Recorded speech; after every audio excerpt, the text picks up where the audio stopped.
nakundaga nubwo urwo rukundo rutakiriho ntibivuze yuko mu buzima bwanjye wavuyemo hari byinshi mbona bikunyibutsa nkabura aho ngana umva nako urabona. J'ai une question à te poser, écoute-moi, Anna.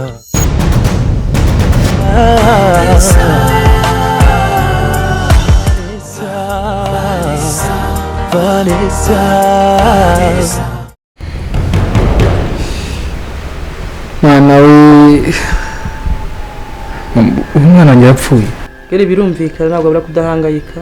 Gusa uko nabyumvise ntabwo nzi ko uriya mwana yabaho rwose. Satani yanga bimereye neza. Oya ntabwo bishoboka. Igikombe Imana kiturenze kuko ntabwo Mana uyu muri kumva mu matwi yanjye ntabwo nabyumva.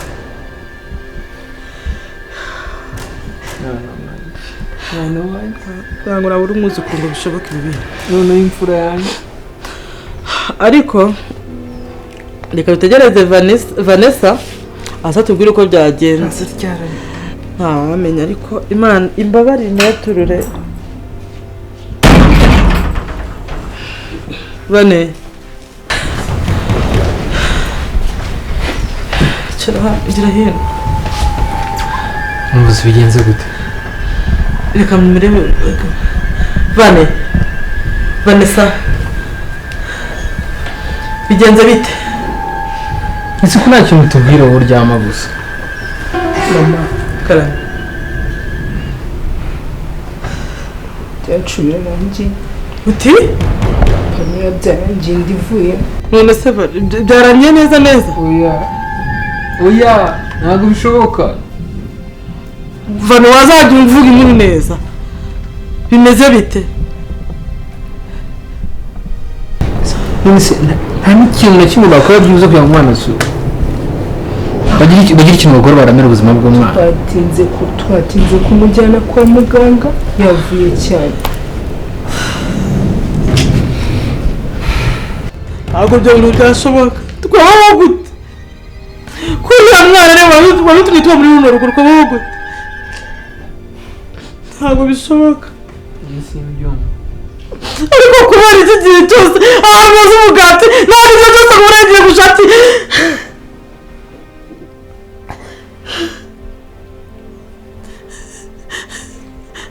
Fane gerageza ibyo mbabwiye ko ubwo murimo murarushywa n'iki ntabwo mwabyumvishije. Twamutindanye twatinze kumujyana kwa muganga arava amaraso menshi niyo mpamvu twagezeyo indivamo. ntabwo ibyo bintu byashoboka. None se ese ubundi nk'ubu yaraguye ureba ahubwo umwe mwari gukora iki mukoraga? Twebwe dushinzwe kurinda umugore wawe. ziba ko gukora byakunaniye no kurinda umugore wawe cyangwa umugore wawe. Mukora iki hano? Mukora iki hano? Abakozi be Ese abakozi b'umugore wawe mumbabarire nyuma yo gupfusha imfura mutanere. Keri niwe wumvise uburyohe wenyine nongeye kuvuga iryo jambo. Nimureke mbabwire abana banjye. Vanessa Keri muri kunyumva neza? Murabona ko uriya mwana niwe wari utumye tubaye muri runo rugo. Kuva umwana adahari ukuvuga ngo ubu ngubu isaha n'isaha baza bakaduta hanze. Muri kumva? Vane uri kwavuganya hano hanze kwaje ndashaka kuzakora wa mupanga. Varira agiye kuva kwa muganga aze tumwiteho ibintu byose bishoboka. None se araguma kwa muganga araza tumwondore bisanzwe tumurwaza amashereka. Uzi umuntu wagize ibyago agapfusha umwana amashereka. Telefone yanjye iri harya ariko yihoreye yavuyeho. Amashereka amumereye nabi cyane. Tuzamurwaza amashereka dukandakande Gael ariko avuye kwa muganga ari ahangaha tujye tumwitaho tumwoze ibintu byose tumugaburire. Uri kumva wowe ndagukunda cyane ukuntu ureba ndabyumva mbwira ako ngubwo mushiki wawe akumisha kuba afite ubwenge komeza mbwira oya Vane Gael arantumuza mwe munera umwaho bimbwira nta kibazo ndi kubyumva bituma kubereka urukundo tumaze kubiyegereza ndashaka ko Vanilla tuzamukorera akantu k'agatenda gatuma isaha n'isaha yumva ko ashobora gukerera umuntu iruhande rw'umubahafi kandi uwo muntu akumva ari twebwe akahise mama kinda twari twitwaje yamaze kuvamo yatumaga dukenera. Reka nkubwire Vane kuba Gael na Vane bashobora kugera bakishima isaha n'isaha twashiduka abana dusohoye jewe namaze kubipangana nabyujuje Gael ngiye kumukorera agatenda Gael ngiye kumugira debile ajye yicara ameza atya Gael nini ujye koga ni gutyo atanyeganyega ntago nzamwica na Vanessa nzamwica Gael agomba kuba debile noneho Vanilla ntago yasigana mu nzu n'icyo kigo y'icyo kicucu nyine haguruka aho ngaho mama wanjye w'ibihe byose ubu ndagukunda ni wowe wanjye eragaje hagataguye mama uzi kuva gusohoka muri Kigali tukajya kuba mu muhanda tumwishe badufunga uzi kujya kuba mu muhanda ese kari ko nta kintu babikubwiye wowe wagira ngo barakuroze umwana wanjye arapfa mukaza kumbwira ibyo ngibyo ngo kapfuye se none uri kugira ngo natwe byakajyana muhanda yawe mbwira arabirukana hazira ibyo nibyo mwigira ziba rero mpamvu nagakuvuga ikintu n'iyunguye aha ibiki se bitazakunda Keri barakuroze ibiki bitazakunda ibi byose tuvugana mu nyungu zawe kandi uzirikana kujya kumva n'uburyohe wabumvise wenyine ese kuba wakitinda nk'umuntu w'umugabo ngaho dutware mu nzu utwishyurira inzu unaduhahire umuti se turawukura he Jewe byose namaze kubishaka nini suzawuzana yabivugana cyane kumva kubera yuko ndamama n'ubwo yanatuvamo twagiye se kubushaka wowe usijanye ako umusazi ngereka nkubwiye mareka nkubwire ngenza muri uno rugo rwo kujya ngo umeze kubana na Keri ntashoboye guhaha ntiyatwishyura inzu ndarumva bitavamo ibyo dushaka Keri reka mubwire muri Keri reba hano umunsi muzagukubita urushyi n'abatwe nzimene niba mushiki wawe ariwe mugabo w'ino rugo uzambwira umuti turawukura he twaza gupanga igicucu kitumva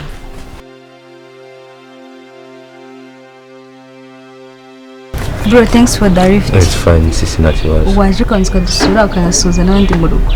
Waje badahari. Vuba niyumva nkubwiye mbere y'ibintu byose ikintu kiri kunjya mbanze nyikubwire. Mu buzima ubayemo still now ubizi neza ko bagakwiye kubayeho neza. Sheri wanjye reba ahantu utaha. Reba ubuzima ubayeho bubi ibintu biratubabaza mu muryango. Ikindi umugabo wawe unamurusha ubushobozi ukagereka no kumutunga ari we mugabo ari we mutware w'urugo.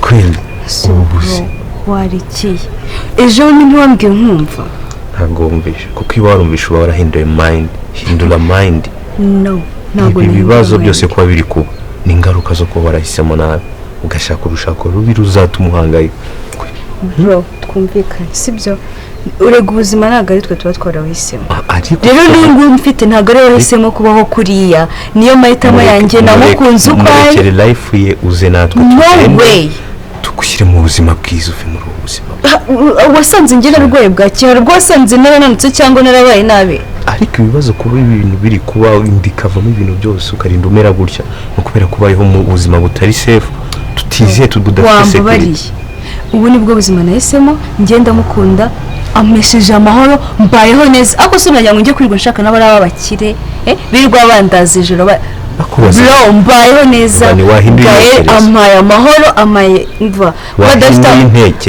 kuba adafite amafaranga ngenda yafite so twabana rero akafata amafaranga yanjye nta kintu yawe nese unawasanze naranze ukeneye umugabo umufatanya kubaka ubuzima ntabwo ukeneye umugabo wowe wihama ukifata ukamukorera buri kimwe umugabo wanshyigikiye bwarimwe washigikiye ndi hano kubw'ababyeyi kubw'abavandimwe bari hariya nasize hariya so ntabwo mwiteye ku byishimo byanjye kandi aricyo kintu dushaka duharanira nimba se nkunda Gael mwabikoze mukanamfasha mukanashyigikira mukishima ko nanjye nishimye. Wibuka ikintu nakubwiye ejo bundi naje iwawe nakubwira ngo umuryango wacu ntabwo dushaka abonetse bose. ariko ntabwo tudahurira. Muri izi karitsiye nabyo uzi? Nabyo narizi. Ndone hari igipangu cya kane ko abantu nari ngiye nari mvuye ku kazi. Cya nyuma cya gatatu. Cya kane hirya. Cyarangiye wimutse uturiye akazi. Naje kwegera akazi nibyo byiza. Mu gihe hese. Nanjye ndi kugenda nshaka amafaranga y'umutekano niyo mpamvu. Okay. Wari umeze neza ariko. Nari meze neza. Biracamo. Okay. Ndabyumva. Wow. Urasa neza vraiment wambaye neza. Murakoze ko nawe wambaye neza mu gashati. Neza. Urakoze cyane. Wanyegere noneho nta rwitwazo. Okay. Akegere. Uzajya udukopa umutekano. Uzajya mubacungira neza cyane. Kurikije njyewe nari ngiye hari imbere ariko mu rugo ni hariya narimutse. Mwerekeze nzaguherekeza ubutaha. Nari ndi kwihuta nawe uri mu kazi uzamerekeza ubutaha. Nzaguherekeza guhera kwishyuza umutekano. Nzaza nsongera ubugari twiruka mu ngo sana mu kanya. Vani uzi ikintu kibabaje gishobora kuba kigiye kuba uko bashobora kuguca mu muryango kuko warishingiye mu rugo batabizi ababyeyi batabizi umuryango utazi umukwe urumva tekereza kuri ibyo bintu. Ikibazo nuko nishingiye. Okay, ndaje mbyaranje muri ubukwe maze mugire amahoro. Si ibintu byoroshye byumvikana. Ntabwo ngewe nzajya kubwira ababyeyi gutya ariko ngewe nkubwiye amakuru ari hafi mu muryango nka musaza wawe gukunda. So rero bimfashemo ngewe ngiye gukora ubukwe nta kibazo. Anyway bro mbabarira stress rwose nifitiye n'izindi ziyongereyeho. I'm not fine. You are not fine? I'm not fine. Kanjye kuryamaho ako subundi ngino tujyane basoze. Sinabwo yifuza no kureba n'uwo mugabo. Uhoro umpakaniraho hari igihe uzahuruka namukunda. N'umwana mwiza pe.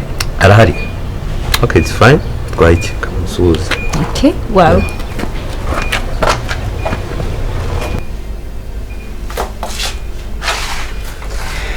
Okay. Mister.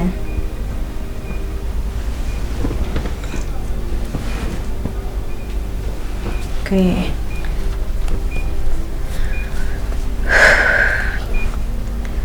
Okay, I'm so sorry ku bintu byose byabaye. I'm deeply sorry. Sibyo?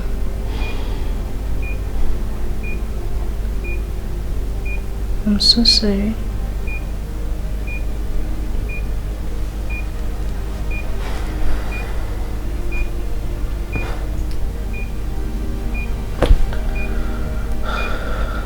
Vanira byose ndabyumva.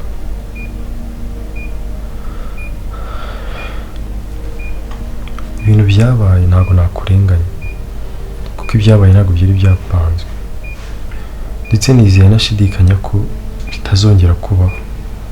Yewe ikintu inyitikwa siyo cyasubiwemo. Ntabwo rero ngiye ibyo ngibyo mbigenderaho pe. Ntabwo ibyo ngibyo nabigenderaho. Niba hari n'urwikekwe ufite ku mutima urukureho.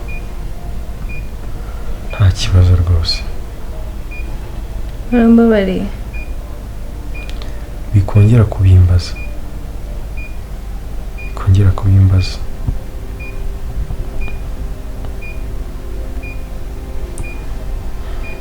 Thank you. Anyway, mejitese utangiye kwiyakira ubuzima urabona nta kibazo.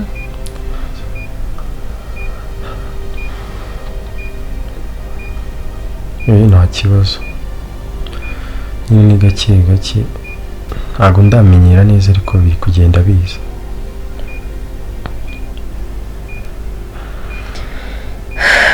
Nyuma y'ibyo byose mfite icyizere cy'uko nyine uzakira kandi nawe icyo cyizere kingira yuko uzakira. Sinzi. bizagorana cyane. Don't say that. Kubera ko ntabwo uzi uko ejo bizaba bimeze, niyo mpamvu nyine njye mfite icyizere cy'uko mu bushobozi bwose mu bubasha bwose ugomba gutuma wongera ukareba ukamera neza. bari hafi Vanessa, Vane, karame mbana n'usuhuza umushyitsi. Baba bari mu biki? cyaba ari muri kureba filime. Gusa nabona ko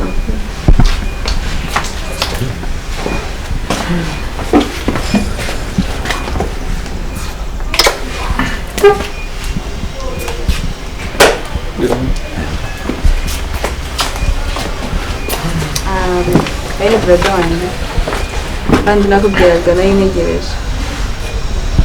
Yitwa Sebo. Yari yabambwe cyangwa mbonaga ku mafoto. Yarakuze. Nanjye nigeze kubabona ku mafoto ugeze ubipostinga kuri status aha. Yitwa Vanessa, yitwa Kelly, baravugana. Barasa biragaragara impakana kagasura kabisa. twishimiye kubamenya kabisa cyane.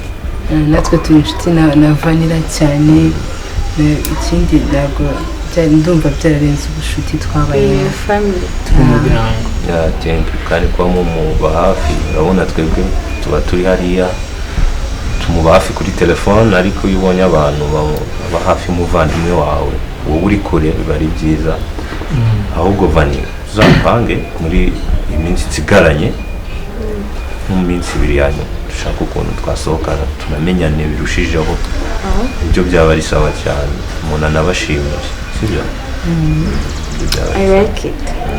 Byaba ari sawa cyane kabisa. ibyo mikaze twishimiye kubamenya. Yeah, that's good kandi kuba munamuba hafi rega muri ibi bihe arwaye ameze nabi nabyo ni ikintu cyanshimishije. Yahoraga bambwira ko muri best friend close kabisa muri inshuti ze za hafi ariko umuryango nari nishimiye kubamenya. Ninde mukuru muri mwe? Nuri kubanza ukandira akaba ingaragu se nawe kwa yanga abyaye nka 3. Vanessa se bane harya abakobwa nabo babyita ingaragu ikinyarwanda kijya kingura Ako menya abahungu ari ingana make. abahungu ni ingana kirambi Abakobwa kabingara. nimba mutambese ikinyarwanda cyane ibyo bintu wabyize Singara gusaba ari single. ingaragu niyo Niyo single sifata kano kanya ikinyarwanda. iki kinyarwanda mwakize twakize primaire biragoye ariko kubona ingaragu kobwa mwiza gutya nabyo iyo ari ikibazo ugomba kumenya icyabuze ugomba kumenya icyabuze abakiri umwana reka nyine mu gatoya aribyo babikora. Okay, it's fine akiza niko Vani nshuti wawe Vanessa ngo ni umwana Mwe mubiganira wakagiye kwitaba kuri company ari kumamagara. Kandi bive n'ikire kizima. abo mugiye kugambana bane muri kugambana Oya wani. none se kari ubwa mbere mubonye maze igihe kingana ikina ina bamaze iminsi mikeya nanjye kinini maze iminsi mikeya cyane pe show. ufite gahunda se gutinda inahawe waje kuhaba waje kudusura uzahita oya ntabwo mfite gahunda yo kubina nza hano kubw'impamvu z'akazi just for business nuko mba nabonye time nkavuga reka nsure sister ndeba uko ameze ariko hano ntabwo naba mu Rwanda kubera ko hariya niho mfite aho nkora umugati cyane ariko ndi hano kubw'impamvu z'akazi ariko bitabuza ku relax no enjoyinga n'aba friends ako nzasubira hariya. karibu ubwo ni invitinga nawe muri iyo minsi mikeya twabaye inshuti ntuzabure sibyo aho gusa mbwiriye Vanilla kaza tukavugana ndiko ni minota yanjye Vanilla kenda kibazo. Anyway, sibuka brother wanjye nakubwiraga uba muri USA. Yaje. Ngomba ujya kumbwira. Yaje ngo ari hano arashaka kureba. Yageze ahangaha. N'ubu arashine ari muri salo yaragutegereje ni nambwiye kanze. Muri salo ahangaha mu rugo. nari hano rwose ashagura nawe nyine. Nta kibazo cyo kumureba umusuhuze. Yego arabyuka yamwitaye. Shyiraho ngaho ku ruhande nabyo.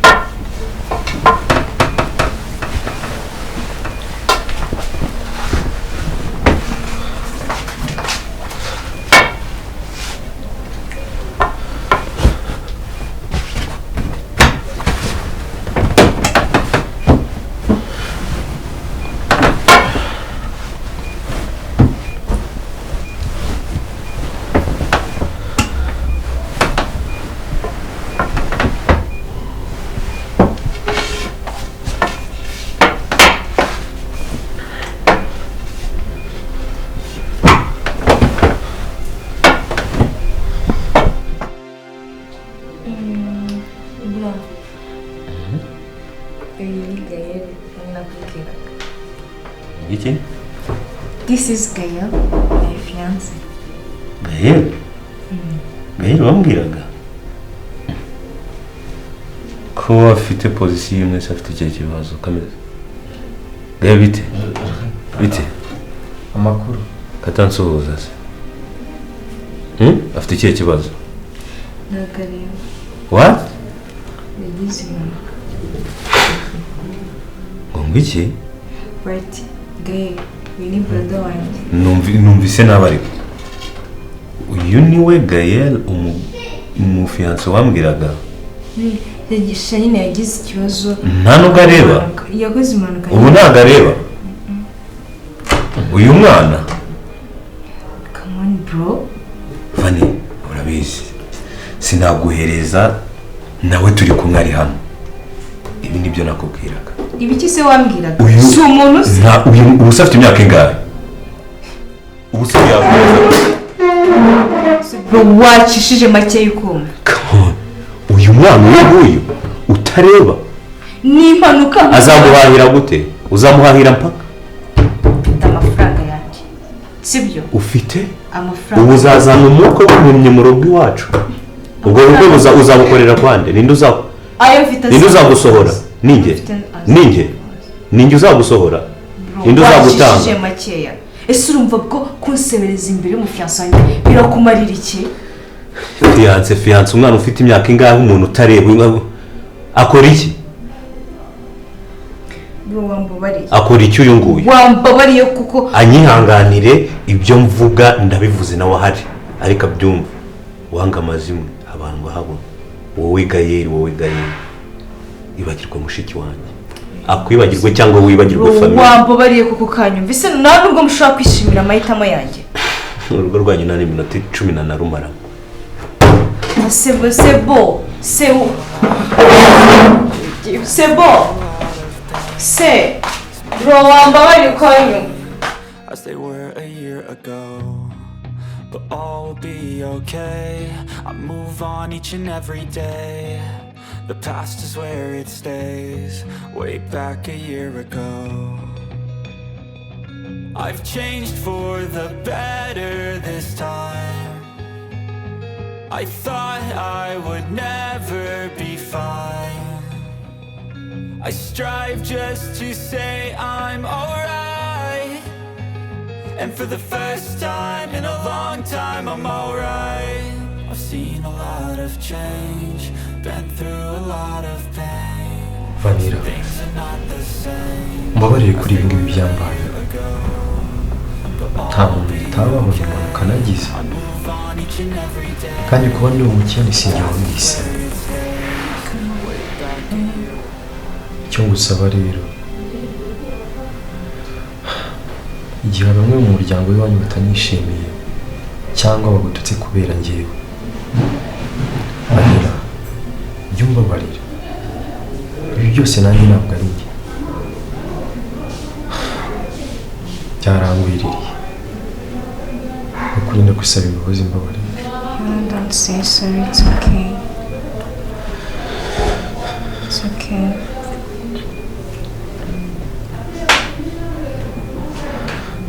I'm so sorry.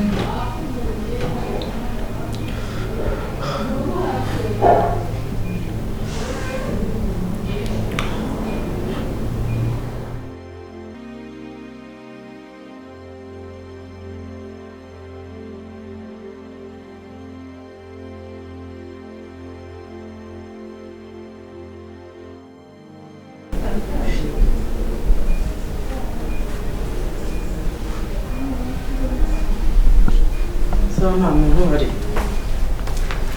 Gael. Bite. Ni byiza. Ko wicaye hano? Ya televiziyo ninde wayicanye se? Ni njyewe. Ntacyo yese urareba? Oya mba ndi kumva none se mutareba si yumva.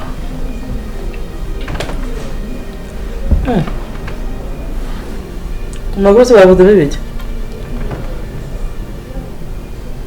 Ahubwo urimo uratuma numva buretse mbanze niyumvire. Yego. Abandi se bagiye he?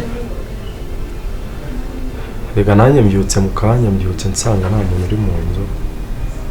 Kiramo amakuru rero mba niyumvira ariko usanze arangiye.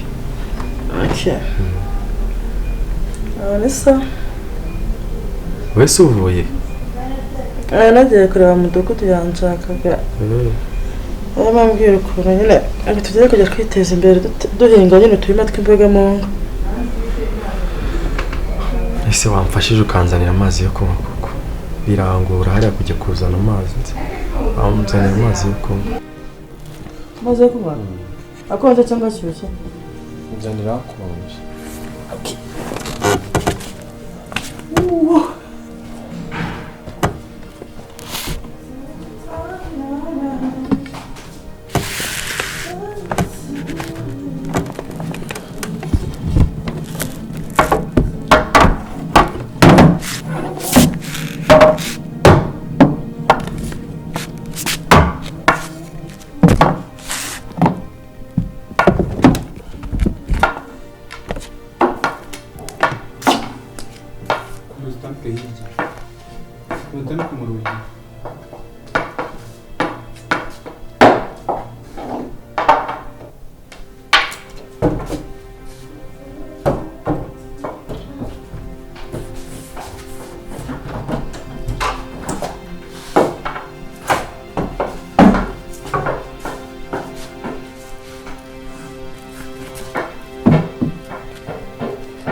Gael. Oui. Uri kureba iki?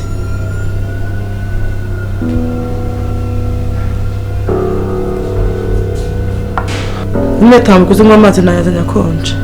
Tambuka.